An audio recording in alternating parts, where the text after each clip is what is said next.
Oke, kita ucapkan selamat kepada mantan Presiden Republik Indonesia ya, Joko Widodo gitu. Nah, selamat sekali lagi dan siapa yang tidak bangga teman-teman? Lebih-lebih para penjilat setia Raja Jawa sejak 10 tahun yang lalu. Tepat hari ini mantan junjungan Fahri Hamzah, M Kodari dan Menteri ARA misalnya. Tepat hari ini tanggal 31 Desember 2024, mantan Presiden Jokowi dinobatkan sebagai pemimpin paling korupsi sedunia tahun 2024 oleh OCCRP ya, OCCRP ya dalam kategori Person of the Years in Crime and Corruption.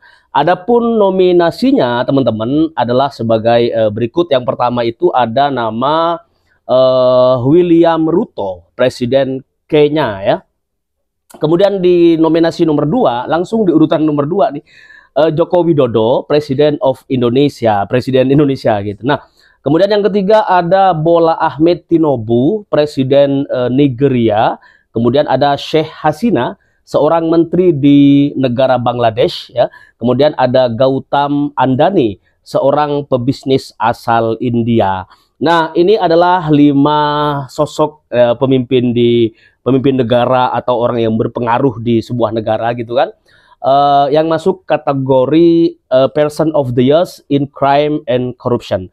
Jadi ini adalah sosok yang apa namanya ya, yang dinilai punya catatan kriminal dan korupsi terparah gitu. Nah, satu ada William Ruto, Presiden Kenya, dan kemudian Presiden Jokowi di urutan kategori apa namanya nominasi nomor 2, Presiden Indonesia, dan ada Ahmed Tinubu, ini Presiden Nigeria dan lain sebagainya. Nah, teman-teman, tentu kalian yang berbahagia, selamat ya buat kalian yang barangkali berbahagia atas pemilihan nominasi ini gitu kan, kategori crime and corruption ini, person of the world in crime and corruption gitu kan. Untuk kalian yang berbangga hati, semoga bahagia. Nah, kalau saya teman-teman, kita di studio apa namanya studio politik itu, kita hari ini lebih fokus kepada mendukung Presiden Prabowo Subianto untuk menegakkan keadilan di tanah Pertiwi ini, karena mantan Presiden Jokowi itu kita lihat gagal kayaknya membangun Indonesia yang sistemnya tuh anti korupsi gitu. Justru Jokowi dinilai oleh teman-teman politisi, teman-teman pengamat politik gitu kan, sebagai sosok yang ketika ngomongnya A tuh biasanya kebalikannya ya. B, ujungnya B. Kalau misalnya ngomong mobil SMK udah ready sekian, udah banyak yang pesan antri, itu biasanya kebalikannya gitu. Kalau misalnya ngomong banyak lah pokoknya. Jadi kita selama 10 tahun ini sangat sayang sekali ya, negara kita yang kaya raya akan sumber daya alam, sumber daya manusia, cerdas-cerdas gitu segala macam lah ya. Kita justru tidak melihat sosok Jokowi sebagai presiden yang pro kepada rakyat, hanya mengandalkan bantuan ya digembor-gemborin gitu kalau soal bansos. Sementara orang tidak sadar bahwa dirinya sudah tidak kerja, kayak nggak kayak 10 tahun sebelumnya gitu. Nah, teman-teman semuanya, jadi ada nama William Ruto, Jokowi, Ahmed Tinubu, dan Sheikh Hasina, kemudian juga Gautam Andani. Selamat buat kalian berlima yang masuk nominasi Person of the Years in Crime and Corruption oleh OCCRP tahun 2024 ini. Ini menjadi akhir tahun, catatan akhir tahun paling membahagiakan barangkali buat teman-teman yang sekolam dengan mantan Presiden Jokowi gitu, dalam sekolah dalam pemikiran, sekolah dalam segala hal lah. Tetapi sekali lagi, mari kita tetap masa depan Indonesia ini lebih cerah insya Allah di bawah kepemimpinan Presiden Prabowo Subianto. Teman-teman, Jokowi juga menanggapi pernyataan Hasto. Saya tidak pernah minta perpanjangan jabatan. Jangan jadi framing jahat seperti itu katanya, tidak baik katanya. Kalau kita perhatikan, oke, kita perhatikan dulu ini videonya buat teman-teman, dan nanti kita bahas bareng-bareng ya. Ini dia videonya, nanti kita apa namanya bongkar di balik kalimat yang namanya saya. Oke, ini dia teman-teman. Tidak pernah yang namanya saya minta perpanjangan atau 3 periode kepada siapapun. Tanyakan saja ke Ibu Mega, atau tanyakan saja ke Mbak Puan, atau tanyakan saja ke partai-partai, kapan, di mana, atau siapa yang saya utus. Enggak pernah ada, ya.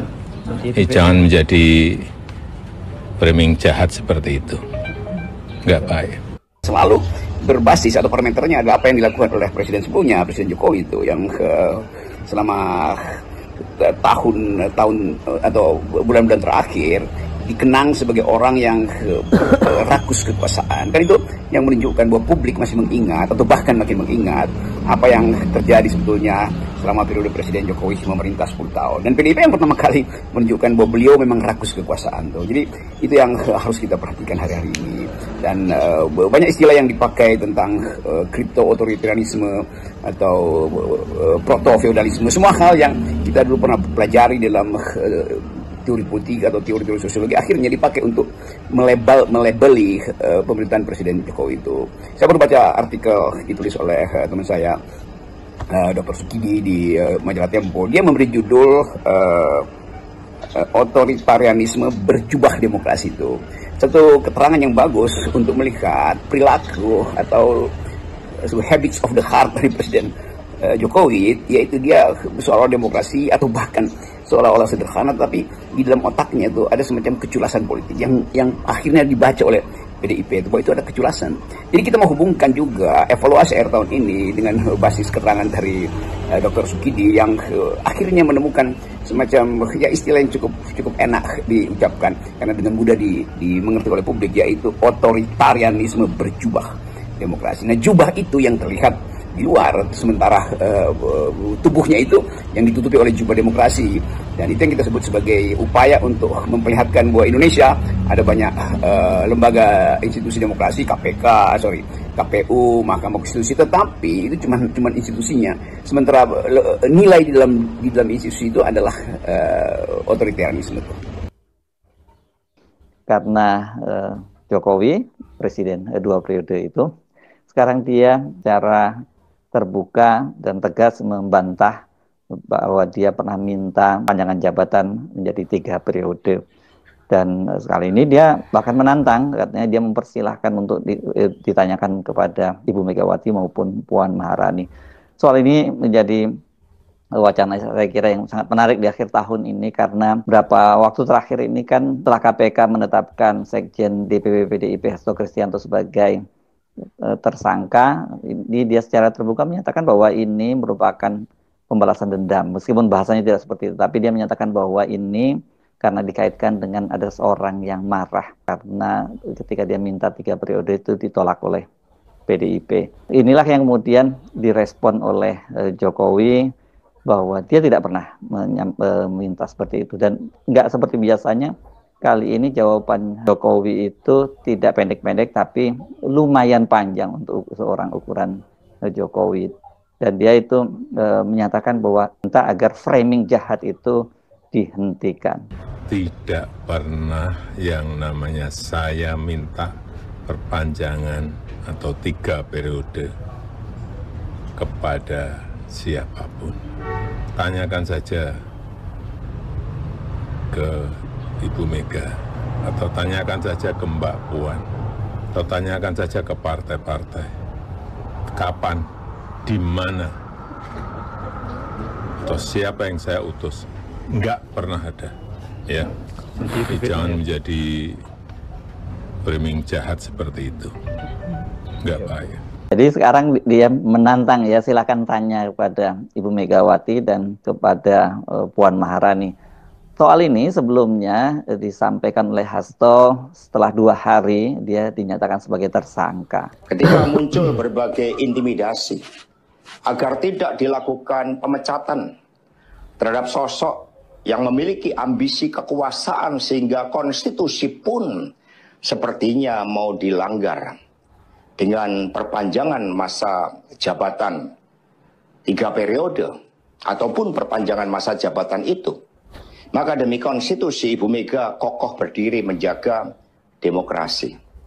Dan ketika aparat penegak hukum digunakan dengan segala cara untuk melakukan intimidasi sumber-sumber daya negara digunakan demi kepentingan politik praktis, maka pilihan untuk menghadapi tembok tebal kekuasaan itu wajib dilakukan oleh kader-kader PDI Perjuangan. Nah, sekarang pertanyaan saya justru apakah masih ada yang percaya dengan pernyataan dari Pak Joko Widodo tadi itu, karena sudah jadi rahasia umum bahwa Pak Jokowi ini kalau memberikan sen kanan berarti Pak Jokowi mau belok ke kiri. Itu udah bukan rahasia umum lagi, itu sudah jadi rumus baku. Jadi kalau Pak Jokowi menyatakan tidak, berarti itu iya. Saya kira dengan menyatakan bahwa dia tidak pernah minta perpanjangan 3 periode, ya ini sekarang semua orang atau netizen dipastikan mereka tidak akan percaya dan malah mengartikan sebaliknya. Oh, berarti benar dong ya, Pak Jokowi pernah minta kepada Ibu Megawati untuk diperpanjang jabatan sampai 3 periode dan kemudian ditolak, yang membuat dia marah. Coba kalau Pak Jokowi mengaku dia bahwa benar dia pernah minta 3 periode, ini mungkin loh ya, publik atau netizen akan mengatakan sebaliknya. Oh, nggak benar karena Pak Jokowi menyatakan dia benar minta seperti itu. Nah, mari kita kilas balik lagi. Bagaimana sih awal mula ceritanya, kemudian ada rencana perpanjangan masa jabatan 3 periode ini. Kalau kita kilas balik lagi dan kita cari jejak digitalnya, sesungguhnya ide untuk memperpanjang masa jabatan Jokowi sampai 3 periode itu sudah dimulai ketika tidak lama setelah Jokowi terpilih untuk periode yang kedua, yakni pada tahun 2019. Pada waktu salah satu yang sangat gencar menyuarakan ini adalah Kodari. Ini pemilik lembaga survei Indobarometer yang sekarang ini sudah dapat imbalan jabatan ya sebagai wakil kepala staf presiden. Ini di pemerintahnya Prabowo ya, bukan di pemerintahnya Pak Jokowi. Pada waktu itu Kodari secara terbuka dia sangat gencar mengusulkan agar Jokowi itu didukung untuk periode ketiga. Alasannya pada waktu itu katanya untuk mengakhiri polarisasi yang terjadi di Indonesia ini, dan dia pun melihat bahwa Jokowi itu adalah figur yang sangat kuat. Indikatornya gampang sih menurut dia, yakni bahwa tingkat kepercayaan publik terhadap Jokowi itu sangat tinggi. Walaupun kita tahu ya tingkat kepercayaan publik semacam itu kan bisa jadi direkayasa, hasil main-main dari lembaga survei. Dan isu itu kemudian menggelinding karena sejumlah tokoh politik yang kebetulan itu juga menjadi menteri dan juga partai pendukung dari Jokowi ikut meramaikan soal itu. Ada waktu itu Ketua Umum Partai Golkar Airlangga Hartarto yang jadi Menteri Perekonomian, kemudian ada Zulkifli Hasan yang ini adalah Ketua Umum Partai Amanat Nasional, bahkan Muhaimin Iskandar itu juga sempat menyuarakan soal itu. Tetapi kan kita kemudian tahu bahwa bolak-balik ini soal ini kan yang paling gigih menentangnya adalah justru Ibu Megawati sendiri. Ini ketua umum partai politik tempat Jokowi bernaung. Dan waktu itu hubungan antara Megawati dengan Pak Jokowi masih cukup baik. Dan secara terbuka Ibu Megawati menyatakan bahwa dia memang menolak 3 periode, tetapi hubungannya dengan Jokowi itu baik-baik saja. Itu pernyataan Ibu Megawati. Dan waktu itu Kodari ketika ditolak ini soal 3 periode ini, kemudian tetap dia bahkan kemudian belakangan itu dia mengusulkan agar Jokowi itu menjadi wakil presidennya dari Prabowo. Jadi Prabowo Jokowi gitu. Bahkan pernah dibuat poskonya itu. Tapi di kalangan elit, di elit politik itu ketika wacana itu ditolak oleh PDIP itu kan kemudian lain ikut-ikutan menolak juga gitu. Dan modusnya berganti. Waktu itu yang menyuarakan adalah Luhut dan Bahlil. Pada waktu itu dua-duanya masih jadi menterinya Pak Jokowi. Mereka waktu itu mengusung gagasan agar masa jabatan dari Jokowi itu diperpanjang. Setidaknya 2 tahun, 2-3 tahun. Dengan alasan katanya ada jeda 2 tahun karena pandemi COVID-19 yang membuat pemerintahan Jokowi pada waktu itu berjalan tidak efektif.